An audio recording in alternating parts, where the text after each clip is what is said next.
Okay. Hi, everyone. So my name's Asa Waterworth, and I'm one of the admissions counselors at Middlebury College. And I'm also a proud Vermonter. I grew up near Killington, and I went to Woodstock Union High School, class of 2013. And now I'm working at Middlebury. Vermont isn't one of my territories, but I was excited to be here today for any kind of Vermont-centered event that I can ever get involved in. I'm happy to be a part of it. And I'm joined today by a current Middlebury student. Gracie, do you want to tell everyone a little bit about yourself? Sure. My name is Gracie. I'm a current Middlebury junior, and I'm from Vermont as well. I'm from Colchester. I've also lived in Bennington, so kind of all over the board. And I am an international and global studies major with a focus in Spanish and global security. Um, And since we have a pretty small group, if either of you would like to tell us a little bit more about yourself, that'd be great. And then we could get started. I'm here as a placeholder from my grandson. Okay. So I'm very happy that you're recording this, that I will be able to show it to him later. Okay.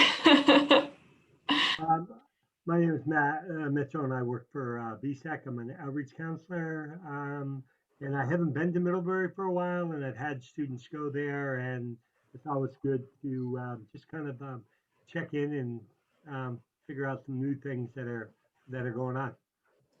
Yeah. Okay. So we could do kind of an abbreviated information session, and feel free to stop us at any time to ask any questions that you might have. But I'll just, looks like we have one more person joining us. I'll just share my screen. Hopefully. Can you all see that okay? Is it normal mode or is it presenter mode? It's normal. Okay. That's great. So thanks again for joining us. It's nice to have you here with us to talk about Middlebury College and learn a little bit more. Familiar views for all of you as Vermonters, so that's nice. You kind of know what you're in for. But Middlebury is a small private liberal arts and sciences institution located in Middlebury, Vermont. We have 49 majors and minors, 1,400 courses offered. The average class size is 16. The student to faculty ratio is 8:1, and all of our courses are taught by professors. Typically, when students are kind of tuning into one of our information sessions, they might be looking at other small liberal arts colleges across the Northeast. There are kind of quite a few concentrated here. So these are kind of numbers that are pretty typical of a small New England liberal arts college. So I'd love to spend more of the time today focusing on some of the things that make Middlebury unique to other small liberal arts colleges. But for sure, being able to be really close with your professors and be in a small class is something you'll find kind of at any small liberal arts college, and it's definitely a huge benefit. Seeing a map of Vermont, again, pretty familiar to you all, but we're right kind of in the middle of the state. This is a beautiful shot of downtown. Also, for a lot of students, this is the idea of coming to a small New England town might be a little bit shocking depending on where they're coming from, but as a Vermonter, depending on where you grew up, I know I grew up in a town of about 500 people. So Middlebury with a combined student and town population of about 10,000 people is pretty big and bustling in my opinion. Anything you ever really need is here. I don't know if you feel similarly, Gracie, you're coming from a slightly bigger place, Colchester, but Yeah, no, it definitely it wasn't so much of a transition for me as well, but I don't know. I do love Middlebury. It's such a great place. Everyone's so friendly, so nice. yeah, and something I like to highlight usually to students tuning into sessions that are similar to this, keeping in mind that they're coming from all across the country and maybe all around the world. I like to talk about the location of Middlebury and all the ways in which I think Vermont values are embedded in the college. I know as a high school student, I wasn't thinking necessarily about how much I appreciated Vermont, I knew I loved it, but it took going away and coming back to realize how incredible it is. And now I'm all about it. And I'm so happy to be here and be back and hopefully bringing even more people to our beautiful state. But I always like to focus on the fact that I think kind of the two big Vermont values that are embedded in the college are community and love and appreciation and care for the environment. So we all know that Vermont towns are pretty spread out. You know your neighbors, you have to support your community and be a good neighbor to other folks. That's definitely true in Middlebury. It's definitely true on campus. We're a residential campus, so like 97% of our students live on campus. Housing is guaranteed all 4 years. Dorm options range from kind of typical dorms to suite style living to kind of smaller house or townhouse style suites. It depends kind of where you're at in your 4 years at mid. So there's a lot to talk about in terms of community, but as Vermonters, you likely know how amazing Vermont communities are. Secondly, I think it's important to talk about love and appreciation of the environment. So Vermonters know we have a beautiful, clean, green state, and we want to keep it that way. Sustainability is really important at Middlebury. We have the oldest environmental studies program in the country, actually, which is a really interdisciplinary program here in one of our more popular majors. Students can kind of take it in any direction they might want. Even if that's not what you want to study, there's definitely many ways that professors get you out into the local community, out into the local environment to do field work or labs or kind of have an off-campus component to your learning, which is exciting as well. And even if you don't study environmental studies, for example, there's lots of opportunities to kind of become someone who cares more about the environment, learn about composting, think about your carbon footprint, go on a run through the solar field, all those kind of things. Something kind of unique to the Middlebury experience coming in as a first-year student is a first-year seminar.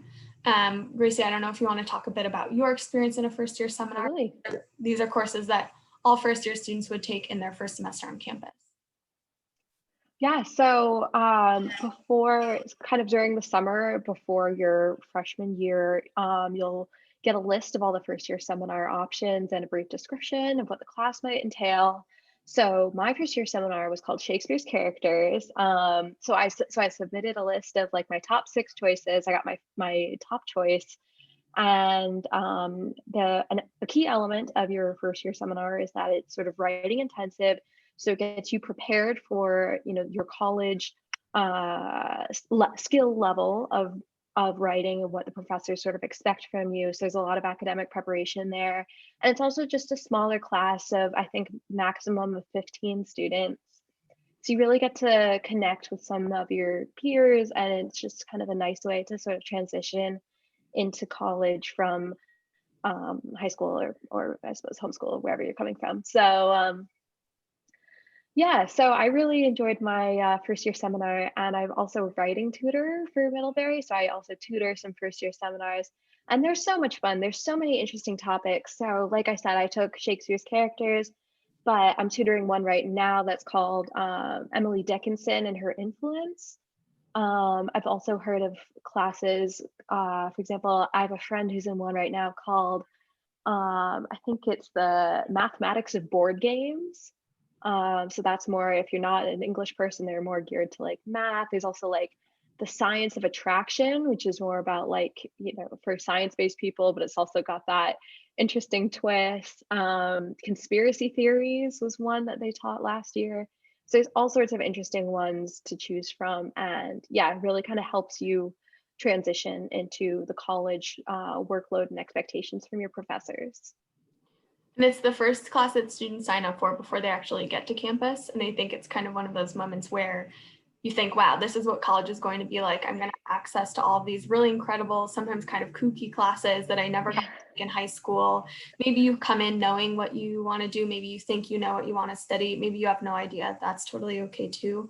No one ever told me that that was okay to be undecided, but I'm here to tell you that it is. And it's actually great to be undecided at a small private liberal arts college where you're actually supported in exploring. And that's kind of the whole point, is to graduate a person who is really interesting, knows a lot about a lot of different things, has found their passions, maybe speaks another language, has done some really interesting internships, all of that good stuff. So you can do all of that at mid. Something else I think is important to highlight is our academic calendar here at Mid. So we function on a 4-1-4 academic calendar, meaning typically students take 4 classes in the fall and 4 in the spring, and then they take 1 class during the month of January, which here at Mid is called J-term.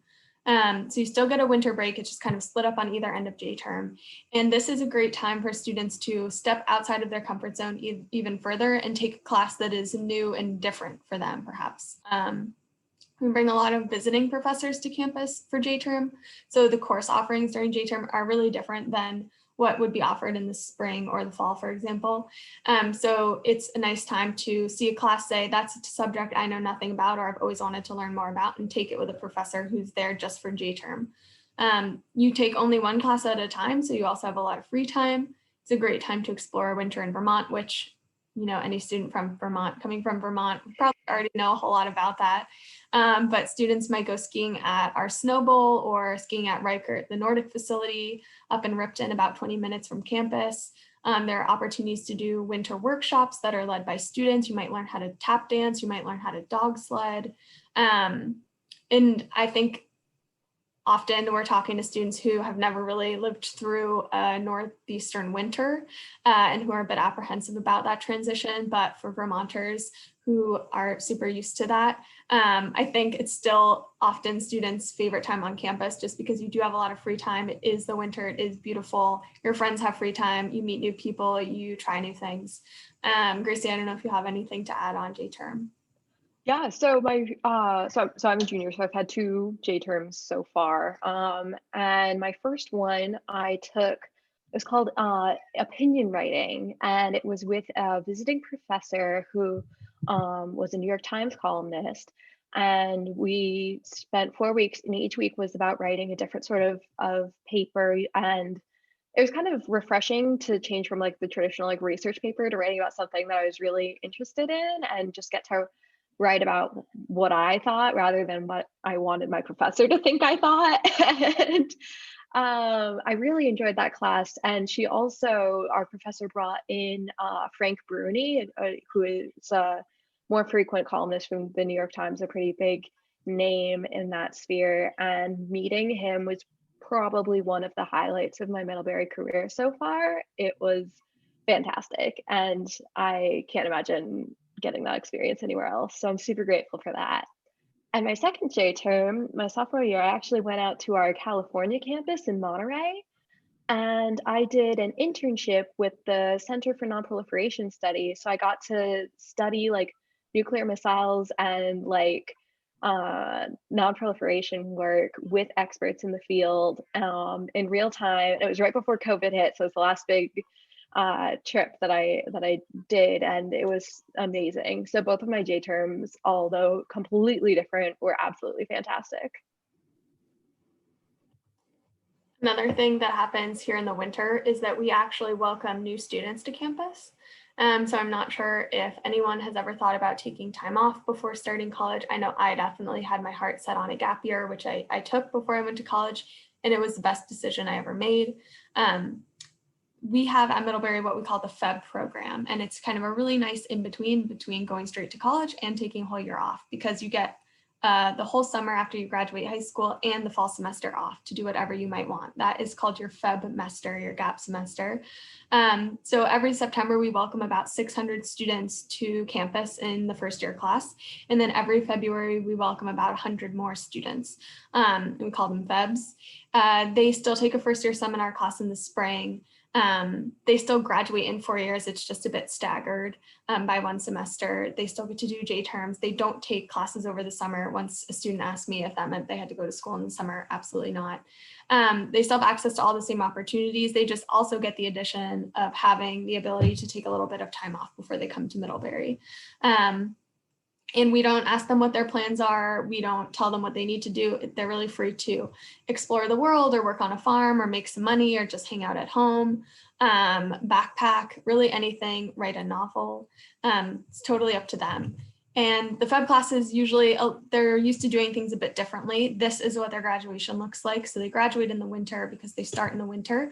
4 years later, they don their caps and gowns and they ski or sled or snowboard or roll down the hill at Middlebury Snow Bowl, and that's how they kind of celebrate their kind of smaller class of FEBs. So it's a really cool program we have here at Mid.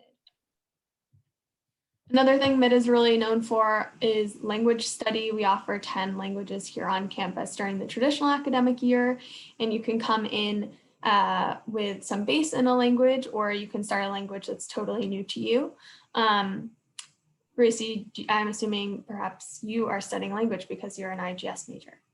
Yeah, so I am studying Spanish, and I had a base knowledge of Spanish when I came in. So I took a placement test online before I arrived, and so I didn't have to start from scratch. So I was able to place into an advanced level and kind of go from there. And it's definitely contributed a lot to my academic experience for sure. But I also know I have had a roommate who took Intro to Arabic. She didn't know Arabic. Her mom spoke it, but she didn't. And she really wanted to learn to kind of build on that connection with her mom.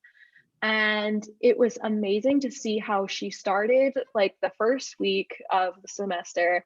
She was like practicing her vowel sounds and going over like vocab words and stuff. And at the end of the not the semester, but well, the semester and the year, she was speaking like we would run into one of her friends from class in the dining hall, and they would have a full conversation in Arabic, like right in front of me. And so that was just amazing for me as kind of a bit removed from the situation, how like, rigorous but productive the Middlebury language programs like really is. It's amazing. Yeah, and the idea is that if you were to come to Middlebury and start a language new to you your first year and study it for 4 semesters, it would prepare you to go abroad and to do it through one of Middlebury's own schools abroad. So this is a map. All of the green dots are Middlebury's own study abroad programs. There's 36 of them in 16 different countries around the world. And what makes them really cool, in my opinion, and I'm sure in Grace's opinion too, as folks that are interested in language, is that they're language intensive. So you get to one of these countries, you have an in-country orientation, and then you sign the Middlebury Language Pledge, and you agree only to speak in the language of that country for the whole time that you're abroad, so 4 or 5 months. All your coursework's in that language, you attend a local university, you live with a host family. I didn't go to Middlebury College for my undergrad studies, but I did get to study abroad through Middlebury, and I went to Yaoundé, Cameroon in Central Africa with a couple of Middlebury students as well, which was really nice to still have that mid experience without actually going to Middlebury. But the idea is that if you took a language at mid for 2 years, you could then participate in these programs and you'd be kind of up to speed enough and proficient enough to jump right into being fully immersed in the language that you've only been studying for 2 years. So it's pretty impressive. About 60% of our students study abroad. Half will do these Middlebury programs and half will do non-Middlebury programs. So there are hundreds of externally sponsored programs available to students all over the world if they're not interested in doing any Middlebury specific one of these schools abroad. There's a lot of options there. And if I can just jump in too, there's also a lot of options that are not foreign language required. So like I said, I went to the Monterey campus for J-term last year, and I got to study there doing like non-proliferation work and learning more about like nuclear activity and stuff like that, which was super interesting to me. Obviously, due to the pandemic, a lot of the study abroad programs have been kind of switched around, but I've known people who are still planning to or have gone to, for example, like the Oxford program, which is super strong for history and English majors, and the Washington DC program, which is really interesting for people interested like who do poli-sci or political science, I guess. And so while, yeah, the language programs are awesome, there's also options for people who think that learning language just isn't for them. Yeah, for sure. Talking a little bit about what else students do outside of the classroom at Middlebury, lots of things. I think students are excited for rigorous academics and they work really hard, but they also know how to have a really good time and make time and space and find friends to get together with and do a lot of fun things.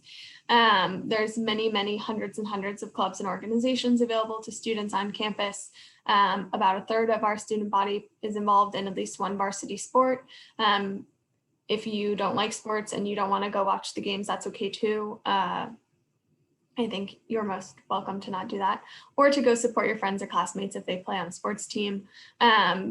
Any kind of interest you could have, there's a club or org. If you can't find one that's for you, you can start your own. You coming from Vermont, we know Vermont is not a large city. So Middlebury recognizes that they need to bring a lot of interesting things to campus for students. Middlebury is definitely not the place where students are leaving campus and driving 45 minutes to Burlington every weekend, because there's nothing to do here. There's tons of things to do here, because Middlebury makes a big effort to bring interesting performers and speakers and lecturers to campus to meet with students, and which I think is a great opportunity. Gracie, I don't know if you want to talk a bit about anything you do outside of the classroom or what that's like at Mid. Yeah, sure. So I am involved in a number of orgs. I do Middlebury Model United Nations, which is never something that I did in high school. It was something that I was always intrigued by. And coming to Middlebury, I was like immediately like welcomed into that community. And I've been on some conference trips to like, you know, all over the country and Canada. And it was just absolutely fantastic. And let's see, obviously, I guess tour guiding, and just trying to think of everything that I do. I also have like, you know, tried some things, decided they weren't for me, like swing dancing. Not sure if that's what's going on in the picture, probably not, but something similar. I did that freshman year. I realized I didn't love it, but I made friends that I still talk to like all the time, and everything's just kind of a learning curve. But yeah, there's so many different things that, you know, you think I'll just give it a shot, and you go and do it and you have a blast. So yeah, that's my 2 cents. Another thing that students often ask about is opportunities to do research on campus. This picture indicates kind of STEM science focus, but there's opportunities to do research with professors across really all departments on campus. Starting as soon as you get to campus, you can get paid to do research. It could happen during the academic year, during J term, maybe over the summer. We often have students staying on campus over the summer to complete research. In non-COVID times, there are students that will go abroad or across the country with professors to do research as well. So lots of opportunities to do that. I know it's something I never thought about in high school because I just didn't know that's what people did in college, but you can jump right in and get involved, which is a great way to get to know even more professors on kind of an even deeper level. Like I said, there's a lot of things students do in their free time. Sports, attending a sports game might be an example. I think some students are curious about school spirit on campus. I think, you know, if you want to go watch a football game and feel part of the school spirit and cheer for the Panthers, or one time I got to wear the Panthers suit and it was the best day of my life. It wasn't sadly to a football game or anything like that, but it was still really fun. But it can be fun even for non-sports fans. But like I said, there's many, many, many other things to do and ways to spend your time. But I do think that one really nice thing about sports games is that it really draws in members of the local community. So I'm not a sports fan, but I've been to some hockey games, and it's incredible to see all of the Middlebury townsfolk coming to support our sports teams as well, and kind of bridging that gap between the campus and the town, which you really can't tell where one ends and the other begins because they're pretty integrated. There's also tons of opportunities to get involved in the community through our Center for Careers and Center for Community Engagement, so any kind of volunteering you might want to do in the Middlebury area, you can do that. So of course, it's really important to think about outcomes. College is a really amazing, incredible, eye-opening time, but the big questions are you going to get a job? How much money are you going to make? Are you going to graduate with a bunch of loans? All of those things. So it's important to talk about those. The Center for Careers and Internships on campus is a great resource for students. They have hundreds and hundreds of thousands of dollars of funding that they give out to students to do internships, usually over the summer. We bring a lot of employers on campus to do interviews with students, so you don't have to skip a class to jet off to New York City to do an interview your senior spring when you're super stressed. People come to campus to interview Middlebury students because they're excited about the people that Middlebury students are and all that they stand for and all that they know and they do and they care about. So So in terms of graduation, 95% of students are employed or in graduate school or on a fellowship or volunteering 6 months after graduation for the class of 2019. So you definitely can find a job. You could go to medical school if you're on the pre-med track. We have a pretty high acceptance rate for that, and same for law school. There are pre-law and pre-med tracks here, and advisors who will specifically work with students on those tracks to make sure that they're good to go and ready to apply to school after their time at mid. There's a lot of advisors and people here in really all kinds of departments and centers to support students. So anything you might ever need, any money that you might ever want, any opportunity you want to take advantage of, there are people to help you make sure that you can do that. You could do internships that relate directly to what you're studying. You could do internships that don't really relate at all, but they just might be a passion project of yours or something you really care about, and you just want to add that experience to kind of your repertoire and your Middlebury experience. So there are so many opportunities and so much to take advantage of here at Mid. I don't know if you have any notes on that, Gracie, or if you. Yeah. So yeah, like I said, I did an internship last year over J-term, and I was able to like get a grant from the Center for Careers and Internships to do that. And so yeah, I was able to do like the whole trip, you know, flights, you know, shopping for food, and even like, you know, shopping for fun and like sightseeing and stuff. And I got, you know, enough money from the college to be able to do all of that. And it was really great, and it was easy to do. You just have to fill out like an application to explain what you're doing, what you're going to get out of it. And yeah, so it's all very feasible. And yeah, and because also like in terms of like grant funding, like Middlebury wants students to be able to do this and go on these like awesome, you know, academic adventures, I guess is a way to put it. So they really like encourage you to go out and do that sort of thing.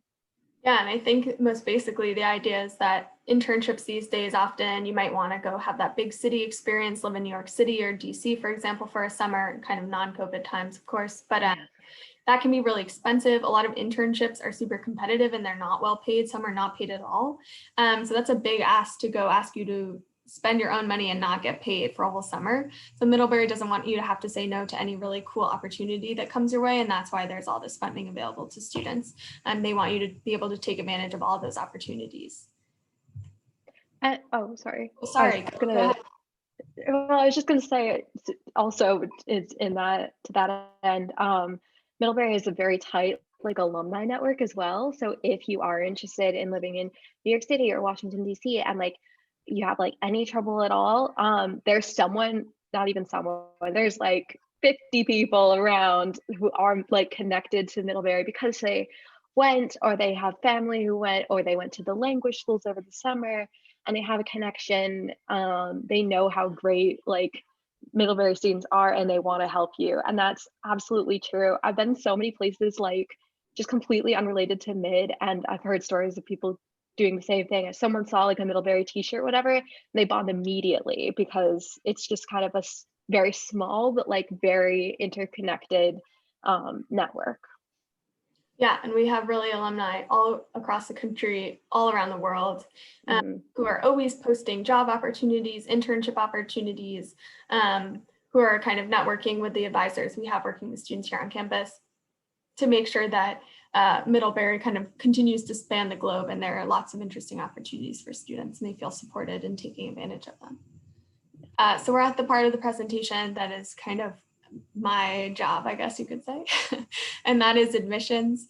So thinking about applying to Middlebury, what we do consider in our office, we're thinking about the person you're becoming, how you challenge yourself, your story, how you're living it, and your inspirations and your actions. What we don't consider is whether or not you're applying for financial aid and whether or not you're submitting standardized test scores. So I know personally for me, the essay is my favorite part of the app, most definitely, because it gives me a glimpse into who a student is, what they're all about, why they do what they do, why they want to do what they want to do. But we look at apps holistically, looking at all the different parts of your application. And if there's any specific questions, I can answer those about that. But also in the spirit of VSAC, definitely important to talk also about financial aid. I know I'm somebody that couldn't have paid or afforded to go to the college I went to if I didn't get a substantial financial aid package. That's something that really mattered to me and my family, and it matters to a lot of students applying to Middlebury.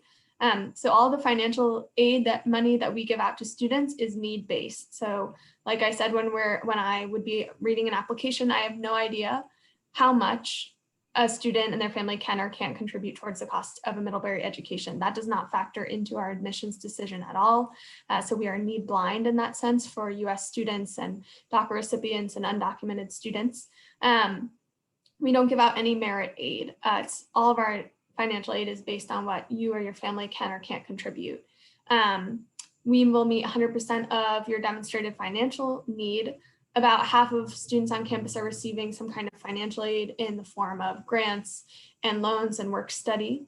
The average Middlebury award, so that's a grant, is $51,998 a year.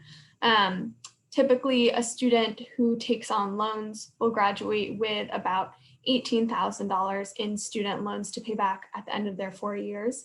I know that's about what I graduated with, not from Middlebury, and I don't feel like that is crushing my life as I move forward as a kind of a young professional, and I'm really grateful for that. But we have a fantastic financial aid office who works with families to make sure that we can support students in getting to Middlebury and making an affordable option for students coming from a lot of different backgrounds. So that kind of concludes my presentation for now, but I'd love to ask if anyone tuning in has any questions that we could answer for you.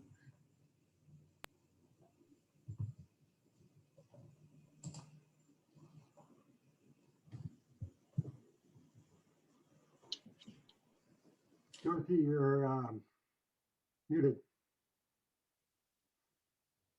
Will this be posted, this video that we just produced? Will that be on VSAC or will that be on the Middlebury page? Where can my grandson watch this? That's a great question. To be honest, I'm not sure. I'm assuming probably on the VSAC page. We probably wouldn't post this on our page. We have a lot of online content. If he would like to go and watch some videos about really anything he might be interested in, we've got videos. And we have a lot of live sessions too. But I think because this is a VSAC event, this will somehow get shared out via VSAC. I think, Dorothy, where you went on, the Vermont Applies, the link on our website, if you go onto that, it should, I'm not sure how quickly, but I think pretty quickly they can get posted within, let's see, today's Wednesday, by Friday, I'm sure it will be there. Thank you. You're welcome. I learned a lot, and I will be delighted and pushing him to come watch the video. Thank you very much. Yeah, thank you. I know that, like I said, I didn't go to Middlebury, to be honest. I got waitlisted way back when in 2013, but I'm over it now and I'm really happy to be working here, but I don't hold it against the college. But it is really always so exciting to see applicants from Vermont. I think everyone in the office is excited and is always rooting for students who want to come to Middlebury, who are Vermonters, who recognize why we are so lucky to live here in Vermont, and they want to do that for at least 4 more years. So that's, I think, really special. So I'm excited to read some Vermont apps soon and going into kind of our busy reading season and in the years to come for sure. So I have a couple questions. Yeah. Gracie, what is it, knowing that there's very few Vermonters at Middlebury, so what's the hardest transition for you? What's the hardest part about being a Vermonter and being at Middlebury, and or just being, maybe just being at college, but what was the big transition for you? Yeah, that's a really good question. I'm like trying to think back to all the way back to freshman year, 2 years ago, and like what was difficult for me coming in. I think just the the scale of new people that you meet is it was overwhelming because it's, yeah, Middlebury is, I think I read the statistic a couple years ago, so maybe it's changed, but 3% Vermonters for the student body about, and there's 10% or more, perhaps, international. So it's just meeting people from all over the country, all over the world, from very, very different backgrounds. For example, one of my very good friends grew up in Brazil, went to college, or sorry, not college, but high school at a United World College in Germany, and has like lived all over the world. And you know, I've been to a couple countries on like school-based trips, but I've never been that much of a globetrotter. So it's just kind of, I guess, the hard and the good thing about it is you really like expand your worldview, and you learn so much about how other people have gotten to the same place as you. And I guess less drastic examples, a lot of people came from like really prestigious prep schools in big cities, and that's not something that I ever knew. I you know, I went to Colchester High School, and so kind of acclimating to that environment is different. But it's I don't want to make it sound like it's like a cliquey system, because it's not, because everybody sort of melds into this one like cohesive group, but it is different to meet all these people from such differing backgrounds. But I think it is really cool to see kind of the local and the global interact. I think that is one thing that Middlebury is all about. And, you know, being a Vermonter, you love Vermont, you're at Middlebury, you want to stay here a bit more, and talk about how great it is and meet a bunch of people who came here because they want to love it too.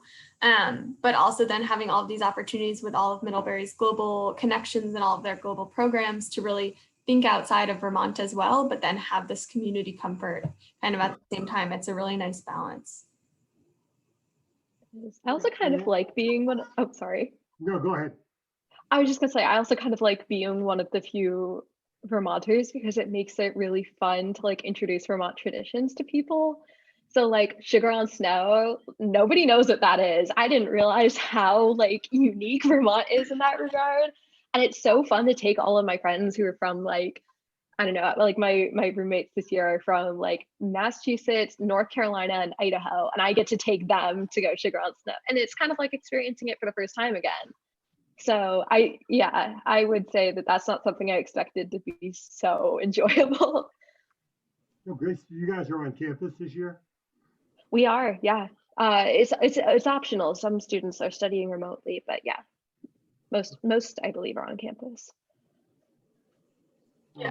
I guess my other question is, we know that the students all have great grades, and what is it as a admissions counselor that you're looking at, and Grace, maybe you can answer this about after too, is what is it that you know, as a guidance counselor kind of working with somebody, what is it that helps students stand apart for you when you're looking at the application?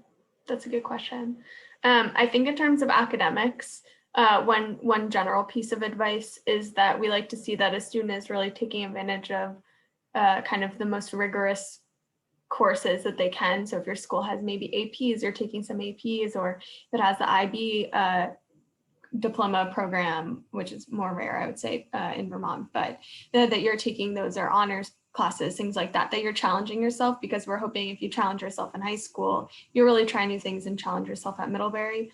Again, generally, we like to see that students are taking 5 solids. So that's kind of a language, English, a math, a social science, and a history, and a science, like a hard science, for all 4 years, if that's possible, kind of within the offerings of their school, is something we typically like to see.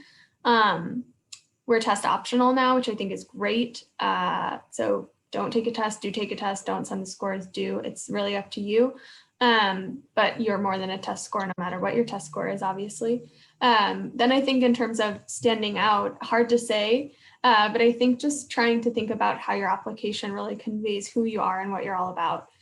We see your list of extracurriculars.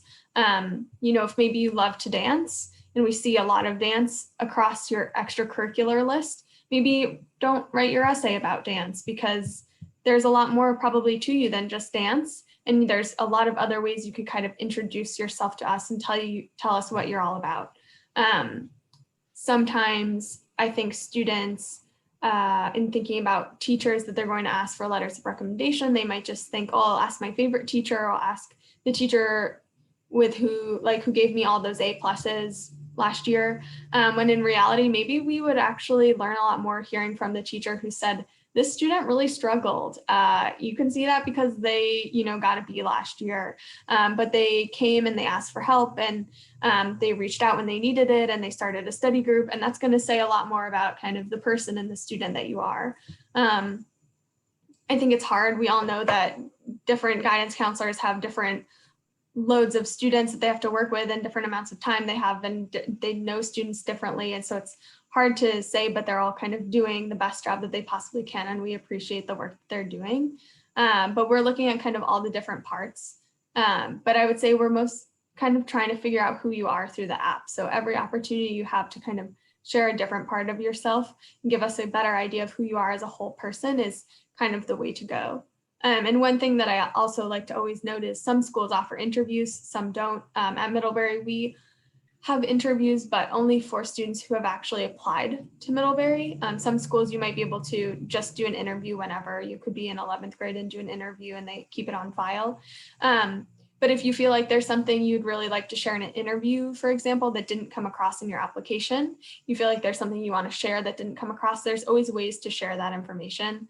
I think I would say, email your regional counselor if you feel like there's some note you really want to include, or you got a grade that you want to tell them a little bit more about, or something happened in your life that really affected you and you didn't have a space to write about it on the common application. There's always ways to say a little bit more and to get more information about yourself across. And you can do that yourself by just emailing your regional admissions counselor. Grace, what'd you write your essay about?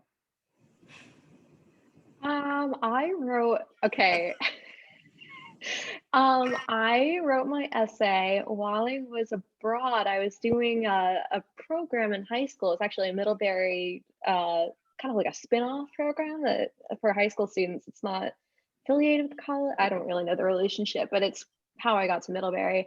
Is through that connection I learned at the college. But anyway, so I was in Spain and we were having this heat wave, and I was writing about, because I was drinking so much water in the day during this heat wave that I was waking up in the middle of the night having to pee all the time.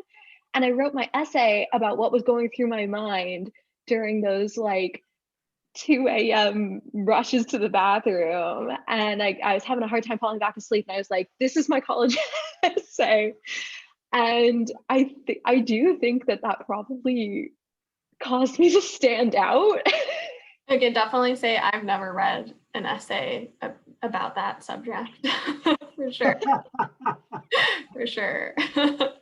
But I had a lot of fun with it, and I was also kind of able to say, I'm studying abroad right now. This is what the immersive aspect is like. So I was writing it in English, but I was talking about how much like I was learning about different like grammar structures and able to relate that back to my own life back home. And it was just kind of, it was a fun essay to write, actually.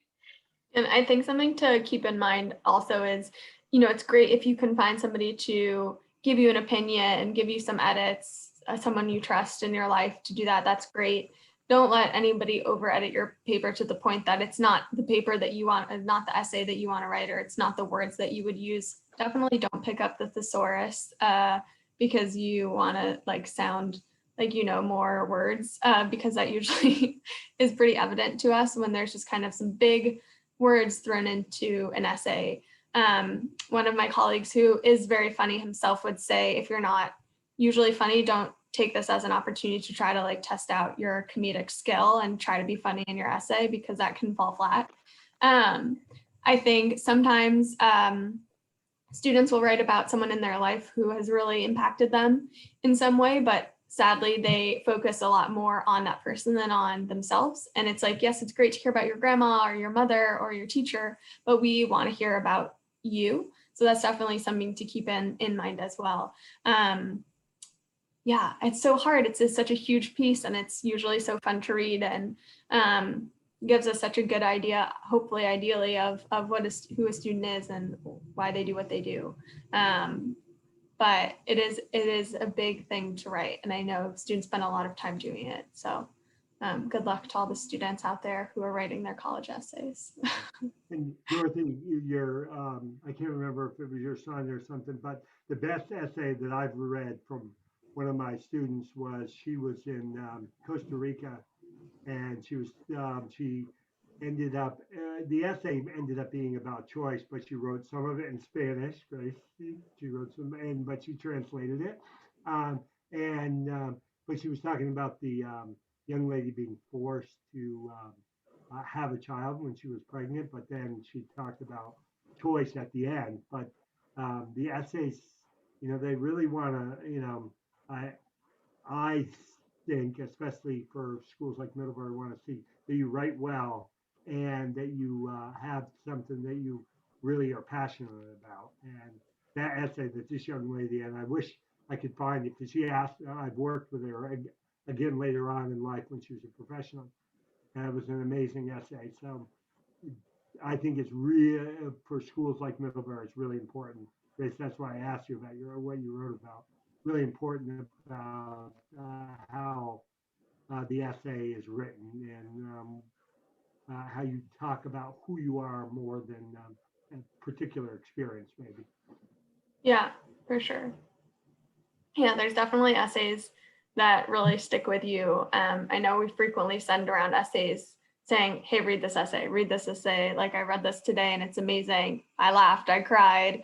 I just made like a weird sound in reaction to reading this essay. There's so many good ones that we read. But I would say that, don't stress too much about it, because you might lose some of the good content there if you're really worrying so much about what this says about you. But it's kind of a delicate dance there. I think we might be almost out of time. I don't want to keep anyone longer than you need to be here. I think we're running actually another session at 4 with a different counselor. But I really appreciate you tuning in today. It was great to answer your questions and to see your faces here on the Zoom screen. I hope that now you're the stars of this video as well. So it's the 4 of us, and we're viral. Someone told me WCIX was supposed to be here, and I was excited to have my 5 seconds of WCIX fame, but alas, not today. I'll talk to Chris and ask him to make sure that you're part of the video. It's the only channel that my parents get on their TV, so really fingers crossed if you can work some magic there for me. Just kidding. Now this will be also preserved forever on the internet. But thank you. Thanks so much for tuning in. I really appreciate it. I always love talking to Vermonters about Vermont things. So stay well. Feel free to reach out to anyone at Middlebury, really at any college. If you have questions, we're happy to support, especially in these unprecedented times. All right. Bye, everyone. Thank you.